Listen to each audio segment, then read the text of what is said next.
Everyone, good afternoon and welcome back to my channel. तो ये जो वीडियो है ना, ये संडे का वीडियो है, दोपहर से शुरू हो रहा है और यहाँ पर मैं ना लंच की तैयारी कर रही हूँ। तो क्योंकि संडे है ना, तो संडे को अक्सर हमारे घर में राजमा और चावल बनते हैं। तो यहाँ पर देखिए मैं ना उसी की तैयारी में लगी हुई हूँ। प्याज लहसुन सब कुछ मुझे चॉप करना है। तो लहसुन को तो ना मैं पहले ही पील करके रख देती हूँ और मेरा एक हफ़्ते का जो काम है वो चल जाता है। तो लहसुन मेरा फ्रिज में रखा रहता है पील करके। मुझे सिर्फ प्याज को यहाँ पर कट करना था, तो मैंने जल्दी से जो है प्याज कट कर लिया है और चॉपर में उसको जो है डाल दिया है। इसी में मैं लहसुन भी डाल दूँगी। और इस तरीके से ना अगर ये लहसुन वाले जो काम होते हैं ना पील करने वाले, अगर आप पहले करके रखते हैं ना तो बहुत ज़्यादा ईजी हो जाता है। वैसे तो क्या करती हूँ मैं ना कि जो जिंजर गार्लिक पेस्ट होता है वो भी मैं बना के रखती थी, पर अभी काफ़ी टाइम हो गया है, मतलब 1 महीना हो गया है मैंने वो वाला पेस्ट नहीं बनाया है। तो बस जल्दी मैं वो वाला पेस्ट भी बना लूँगी और उसको बनाने से भी ना खाना बनाना बहुत ज़्यादा ईजी रहता है। जल्दी जल्दी से सारे काम हो जाते हैं, बहुत टाइम सेविंग चीज़ें होती हैं ये। तो देखिए मैंने यहाँ पर लहसुन को जो है ना पील करके रखा हुआ था और देखिए कितने अच्छे से चॉप्ड हो चुका है। और अब यहाँ पर जो है राजमा को कर लेते हैं फ्राई। तो सुबह ही जिस टाइम पे मैं नाश्ता बना रही थी उसी टाइम पे राजमा जो है वो मैंने बॉईल करने के लिए चढ़ा दी थी। तो अभी फ्राई करने का बहुत ज़्यादा काम होता नहीं है, तो मैंने यहाँ पर देखिए कढ़ाई में डाला है मस्टर्ड ऑयल, थोड़ा सा मैंने इसमें जीरा हींग ऐड कर दी है और चॉप्ड किए हुए जो प्याज हैं और लहसुन है वो भी मैंने इसमें ऐड कर दिए हैं। लहसुन ना वैसे मैं टमाटर के साथ चॉप करके डालना ज़्यादा पसंद करती हूँ, क्योंकि मैंने आपको इससे पहले भी बताया था कि उसका जो कच्चा वाला फ्लेवर है ना वो मुझे बहुत अच्छा लगता है। हर किसी को लहसुन का कच्चा फ्लेवर पसंद नहीं आता है, बट मुझे आता है। तो देखिए यहाँ पर जैसे ही लहसुन और प्याज गोल्डन ब्राउन हो गए थे, मैंने उसमें ऐड कर दिया है टमाटर और साथ में मैंने हरी मिर्च भी ऐड कर दी है। सब चीज़ों को अच्छे से मिक्स करेंगे और उसके बाद इसमें ड्राई जो मसाला होता है वो ऐड करेंगे। और ड्राई मसाला ऐड करने के बाद फिर इस मसाले को ना बहुत अच्छे से भूनना है जब तक कि जो ऑयल है ना वो सेपरेट नहीं हो जाता है। और जैसे ही मसाला बहुत अच्छे से भुन जाएगा, ऑयल इसमें से अलग हो जाएगा, दिखने लगेगा, हम इसमें जो राजमा है ना उसको ऐड कर देंगे। तो नॉर्मली मैं जो तड़का है ना वो प्रेशर कुकर में ही लगा देती हूँ राजमा में। तो प्रेशर कुकर में भी तड़का लगाना तो बहुत अच्छे से सारी चीज़ें मिक्स हो जाती हैं। लेकिन आज मैंने सोचा चलिए हमेशा ही मैं प्रेशर कुकर में तड़का लगाती हूँ, आज मैं कढ़ाई में लगा देती हूँ। तो राजमा बहुत अच्छे से गल चुकी थी देखिए आप, और बहुत ही बढ़िया बनी थी। और इसमें थोड़ा सा मैंने पानी और ऐड कर दिया है क्योंकि हमें ना ये चावल के साथ खानी थी। और साथ ही मैंने जल्दी से जो है ना एक तरफ चावल भी चढ़ा दिए थे, तो खाना बनके जल्दी से हो गया था रेडी। सैलेड मैंने कट कर दिया था और अब मैं लगा रही हूँ सबके लिए खाना। लेकिन हमारे यहाँ राजमा चावल बनते हैं ना, मेरे बच्चों को समय से पहले ही भूख लगनी शुरू हो जाती है। मतलब राजमा की खुशबू आते ही वो शुरू कर देते हैं बोलना कि हमें ना बहुत तेज़ भूख लग गई है, खाना दे दो। तो बस यहाँ पर मैंने खाना लगाना शुरू कर दिया है और बस एक एक थाली में मैं राजमा चावल रखती जाऊँगी और मैं यहाँ पर सर्व कर रही हूँ। तो देखिए बच्चे आ गए हैं, तो दोनों बच्चे बैठ गए हैं, बच्चों के पापा भी आएंगे और बच्चों की दादी भी आई हुई हैं, तो वो भी बैठ गई हैं। तो मैंने आप लोगों से ये बात शेयर नहीं की थी। तो मम्मी जी अपने हाथ के लिए आई थी, मतलब उनके हाथ में प्रॉब्लम थी ना, तो अभी तो काफ़ी ज़्यादा बेटर है, तो यहीं से उनका इलाज चल रहा है। तो देखिए सब लोगों ने खाना खा लिया है और ये है शाम का टाइम। शाम के टाइम आई थी मैं बालकनी में कपड़ों को लाने के लिए। तो ये कपड़े मैंने सुबह ही डाले थे और अब तो काफ़ी जल्दी जो है कपड़े सूख जाते हैं, क्योंकि धूप आपको पता ही है कितनी तेज़ निकल रही है। बारिश का मौसम होता है लेकिन बारिश उतनी होती नहीं है, हवा सी चलनी शुरू हो जाती है और उसके बाद ना बहुत तेज़ धूप निकलनी शुरू हो जाती है। तो देखिए आज जो है ना, मैंने जो किचन के मेरे जितने भी कपड़े होते हैं ना जो मैं किचन में यूज़ करती हूँ, वो सारे मैंने वॉश किए थे, तो उन्हीं को मैं यहाँ पर स्टैंड में डाल रही हूँ। और साथ के साथ बाकी के कपड़े भी जो है ना मैं स्टैंड में डाल दूँगी। तो थोड़ी बहुत देर में, मतलब 1 डेढ़ घंटे में ना ये भी कपड़े पूरे सूख जाएंगे।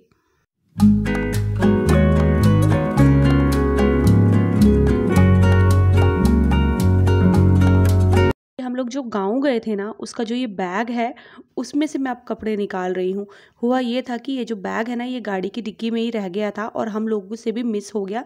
मतलब जिस दिन हम ऊपर आए उस दिन तो हमें याद था, हम जानबूझ के बैग छोड़ आए थे कि बहुत सारा सामान हो रहा है तो बैग हम बाद में ले जाएंगे। लेकिन ऐसा भूले कि याद ही नहीं रहा। अचानक से मॉर्निंग में याद आया कि बैग गाड़ी के अंदर ही है तो फिर फाइनली वो बैग ऊपर आया है और ये सारे के सारे कपड़े जो है ना धोने के लिए है, क्योंकि गाँव में तो मुझे टाइम ही नहीं मिला कपड़े वगैरह वॉश करने का। तो सारे कपड़े जो है मैं घर ही ले आई थी कि चलो घर में जो है ना अपना तसल्ली से मैं इनको वॉश कर लूँगी। और देखिए यहाँ पर जो है सारे कपड़े मैंने जो है लगा दिए। लास्ट का लॉट था जो गाँव वाला लॉट था वो मैंने लगा दिया है, तो ये भी जो है धुल जाएगा। कपड़े इतने सारे हो गए थे ना, क्योंकि बहुत सारे कपड़े ऑलरेडी मैं धो चुकी थी और ये लास्ट वाला लॉट जो निकला था ना, तो बहुत सारे कपड़े हो गए थे। तो चलो फाइनली ये भी धुल जाएंगे, तो एक काम जो है मेरे लिए ईजी हो जाएगा।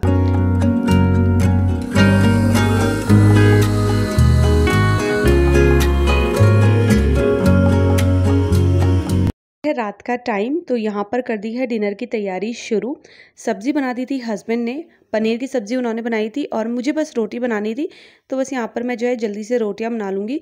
सब्ज़ी बनी रहती है ना तो थोड़ा सा इजी हो जाता है। रात को ही मिल्क भी आया था, तो यहाँ पर मैंने मिल्क भी चढ़ा दिया है गर्म होने के लिए। अच्छा, रात को मिल्क इसलिए आया था क्योंकि अभी मैंने मिल्क बास्केट से मिल्क लेना जो है वो थोड़ा बंद कर दिया है, क्योंकि ना मिल्क बास्केट से आप लोगों की तो मतलब आप लोग तो कमेंट कर ही रहे थे कि वो मेंबरशिप चार्ज ले लेते हैं। लेकिन जब मैंने स्टार्टिंग में वो ऐप डाउनलोड की थी ना, तब तक कोई मेंबरशिप चार्ज नहीं लेते थे, लेकिन अब हाँ, वो जो है ना मेंबरशिप चार्ज ले लेते हैं। तो मैंने अभी मिल्क बास्केट से चीज़ों को ऑर्डर कराना बंद कर दिया है। अभी क्या होता है ना कि हमारी जो सोसाइटी है ना, ये सोसाइटी शॉप से ही मैं मिल्क ऑर्डर करा देती हूँ, तो इवनिंग टाइम में ना वो मिल्क डिलीवर कर देते हैं घर में ही। और कोई ऐसा जब मेंबरशिप चार्ज हम क्यों दें, क्योंकि जब फ्री होम डिलीवरी हो रही है तो मोस्टली जो मिल्क है ना वो वहाँ से इवनिंग में ही आता है, तो इसीलिए जो है ना शाम को ये दूध अभी गर्म होता है। तो डिनर वगैरह सब कुछ हो चुका है और ये आता है लास्ट का काम, किचन क्लीनिंग का। तो यहाँ पर सारे बर्तन वॉश हो गए हैं और बस गैस क्लीन कर दूंगी मैं। और उससे पहले जो है ना दही जमाने के लिए मैं रख रही हूँ, क्योंकि गर्मियाँ हैं, दही बहुत ज़्यादा ज़रूरी हो जाती है। तो जो मतलब एक दिन पहले का मिल्क होता है ना उसकी मैं दही जमा देती हूँ, और बाकी जो फ्रेश मिल्क होता है वो हमारे यूज़ में आता है, मतलब बच्चे पीते हैं, चाय वगैरह बनती है। और 2 लीटर मैं मिल्क लेती हूँ, तो सारा तो यूज़ होता नहीं है एक दिन में। तो जैसे आज मिल्क आया तो कल जैसे ही दूसरा मिल्क आएगा फ्रेश, तो वो वाला जो मिल्क बचा होता है, लेफ़्ट ओवर मिल्क होता है जो, उसका मैं दही जमा देती हूँ सारा। तो देखिए यहाँ पर जो मैंने आपको बताया था, मैंने किचन के टॉवल वगैरह सारे वॉश किए थे, वो भी सूख गए थे, तो उनको जो है मैंने उनकी जगह पे कर दिया है अरेंज। और अब कर देते हैं लाइट बंद, और अब मैं आपसे मिलूँगी नेक्स्ट डे मॉर्निंग।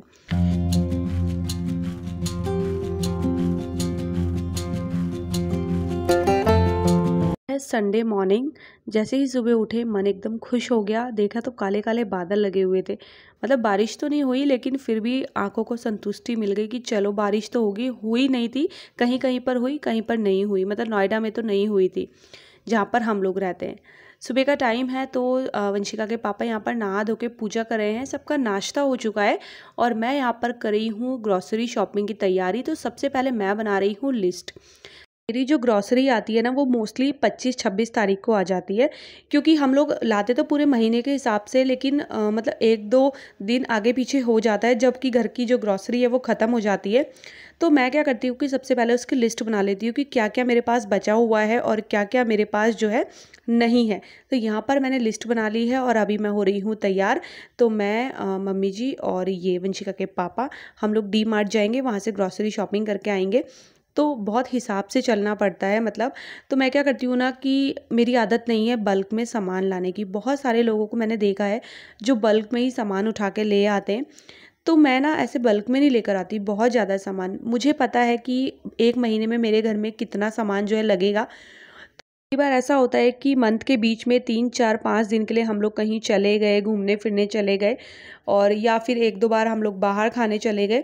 तो इस तरीके से बहुत सारा सामान अगर ले आओ ना, स्पेशली गर्मियों में, तो ख़राब होने के चांसेस ज़्यादा होते हैं दालों के। तो मैं बहुत सोच समझ के, बहुत हिसाब से जो है ग्रॉसरी शॉपिंग करती हूँ, और सिर्फ वही सामान लेकर आती हूँ जिसकी मुझे उसी समय पे ज़रूरत होती है। एक्स्ट्रा में मैं बहुत ज़्यादा कुछ भी नहीं लेकर आती हूँ। तो बताऊंगी अभी आपको मैं क्या क्या लेकर आई थी। तो देखिए यहाँ पर मैं तैयार हो गई हूँ और हम लोग निकल चुके हैं। तो सबसे पहले जब हम लोग निकले ना, तो देखा कि ये मटके वाले थे यहाँ पर खड़े थे। तो हम लोगों ने उनसे ऐसे ही पूछ लिया, तो बहुत ज़्यादा कॉस्टली देते हैं ना ये। और फिर हम लोगों को एक जग पसंद आया था मिट्टी का, बट वो भी बहुत ज़्यादा कॉस्टली बोल रहे थे। लास्ट में हमने ना ये लिया, ये ना इसमें हवन सामग्री रख लेते हैं, तो नवरात्र में काम आते हैं चिराग से। तो मम्मी जी ने ये 3 चिराग ले लिए थे, तो 3 चिराग मतलब एक मेरे लिए, एक मम्मी जी के लिए और एक मेरी ननद के लिए। तो हमने वो ले लिया था। उसके बाद हम लोगों ने पिया यहाँ पर ठंडा ठंडा गन्ने का जूस, पी के मज़ा आ गया था। इतनी दिन दोपहरी मतलब बादल तो लग रहे थे लेकिन बहुत ज़्यादा गर्मी हो रही थी, तो जूस मिल जाए ना गन्ने का तो मज़ा आ जाता है। उसके बाद हम लोग निकल चुके हैं डी मार्ट के लिए, और संडे के दिन इतना रश था, इतना ज़्यादा था कि बस पूछे ही मत।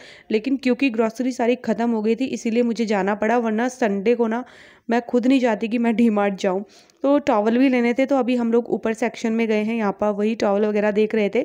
तो हम लोगों को फाइनली फिर टॉवल पसंद आ गए, तो यहाँ से हम लोगों ने 2 टॉवल उठाए और एक्स्ट्रा में हमने कुछ नहीं लिया। हर बार ऐसा होता था कि डी मार्ट जाओ ना तो कुछ ना कुछ चीज़ें पसंद आती थी और हम लोग ले लेते थे, लेकिन इस बार हम ना बिल्कुल अपने आप को समझा के गए थे कि नहीं, एक्स्ट्रा में कुछ भी नहीं लेना है, सिर्फ वही चीज़ें लेनी है जिनकी इस टाइम पे बहुत ज़्यादा ज़रूरत है, क्योंकि इसी तरीके से जो है ना एक एक पैसा बचाया जा सकता है। एक्स्ट्रा का सामान ले लो ना तो फिर चीज़ें जो है मतलब फिर आप सेविंग नहीं कर सकते हो। तो देखिए यहाँ पर ना ये जो 2 रसगुल्ले के डब्बे ना मम्मी जी ने लिए थे हमारे लिए खाने के लिए, तो वो दिखा रही थी कि हमने सिर्फ सामान नहीं लिया, हमने रसगुल्ले भी लिए हैं। तो बस यहाँ पर हमारी शॉपिंग हो गई है और अब हम लोग निकलेंगे घर के लिए। तो देखिए यहाँ पर इस बार का जो मंथली ग्रॉसरी है हमारी इतनी आई थी। जैसे कि मैंने आपको बताया कि बहुत लिमिटेड सामान मैंने लिया था, तो देखिए ये बहुत ज़्यादा लिमिटेड सामान है और अब बारी आती है इनको अरेंज करने की। तो सबसे डिफ़िकल्ट काम जो मुझे लगता है वो लगता है ग्रॉसरी को ना समेटना, क्योंकि हम ले तो आते हैं चीज़ों को, उसके बाद इसको रखना बहुत मुश्किल हो जाता है। तो अभी ना थोड़ी बहुत चीज़ें मेरे पास रखी हुई हैं, जैसे कि कुछ दालें हैं, मतलब एक आधी दाल तो बिल्कुल ख़त्म हो चुकी है और कुछ दालें अभी मेरे पास रखी हुई हैं। तो उनका क्या है वो मैं फ्रिज में रख दूँगी, अभी मैं पैकेट नहीं खोलूँगी, क्योंकि अभी क्या हो रहा है ना कि अगर आप गर्मियों में दालों को बाहर रख देते हो ना तो उसपे तुरंत से कीड़े लगने शुरू हो जाते हैं। तो मेरा मोस्टली सामान जो है फ्रिज में रहता है मसालों को छोड़ के। तो देखिए मसाले भी अभी मेरे पास थोड़े थोड़े बचे हुए हैं, तो अभी मैं एक भी पैकेट नहीं खोल रही हूँ। जब मसाले वो ख़त्म हो जाएंगे जो बचे हुए हैं तभी मैं ये पैकेट खोलूँगी। और चीनी जो है मैं इस तरीके के स्टील के ड्रम में भर के रख लेती हूँ और बाकी की जो चीज़ें हैं वो मैं फ्रिज में रख दूँगी, जैसे कि सूजी, बेसन, क्योंकि ये भी ना बाहर आप कितनी भी सेफ्टी से रख लो, इनमें जो है गर्मियों में कीड़े लग ही जाते हैं। तो अच्छा यही रहता है कि आप इन सारी चीज़ों को फ्रिज में रख लो और लॉन्ग टाइम तक चलते हैं। तो देखिए यहाँ पर मैं थोड़ा सा फ्रिज में जगह बना रही थी, तो सब्ज़ी लेकर आए थे ना, तो अब वंशिका को बोला था मैंने कि सब्ज़ी रख दे फ्रिज में, तो उसने ऐसे ही रख दी थी। तो मैं यहाँ पर जगह बना रही हूँ दालों के लिए। तो नीचे वाले पोर्शन में मेरे मोस्टली वही सामान है, जैसे दालें हो गई, कुट्टू का आटा हो गया जो बचा हुआ है, और जो भी सर्दियों में यूज़ होने वाला आटा होता है वो सारा मेरा नीचे वाले पोर्शन में है। तो जब फ्रिज में बहुत ज़्यादा स्पेस होता है तो फिर इसी तरीके से जो है ना उसके स्पेस को हम यूज़ करते हैं। तो देखिए मैंने सारी जो दालें हैं ना वो नीचे वाले पोर्शन में रख ली हैं, और जो सूजी बेसन होगा वो मैं एक डब्बे में जो है भर के उसको फ्रिज के अंदर रखूँगी, मतलब पैकेट्स नहीं रखूँगी, डब्बों में रख लूँगी, ताकि मेरे लिए भी निकालने में ईजी हो और मेरा फ्रिज भी जो है ना वो ऑर्गेनाइज लगे।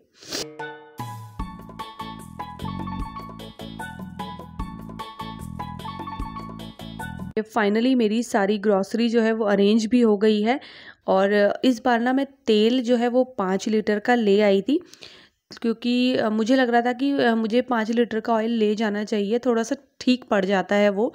तो बस ऑयल को मैं थोड़ा सा ज़्यादा लेकर आई, बाकी की चीज़ें मैं कुछ भी ज़्यादा नहीं लेकर आई हूँ, और यहाँ पर सारी चीज़ों को समेटने में मेरी हेल्प करवा रही है वंशिका। तो वो अक्सर जो है आ जाती है इस तरीके से मेरी हेल्प कराने के लिए। तो चलिए ग्रॉसरी अरेंज हो गई है, और बस इसी के साथ जो है अपने इस वाले वीडियो का भी मैं एंड करती हूँ। तो ये तो छोटा सा वीडियो, अगर आपको पसंद आएगा तो चैनल को सब्सक्राइब कीजिएगा, वीडियोज़ को लाइक और शेयर करना ना भूलिएगा। मैं आपसे मिलती हूँ अपने अगले वीडियो में, तब तक के लिए bye bye and take care.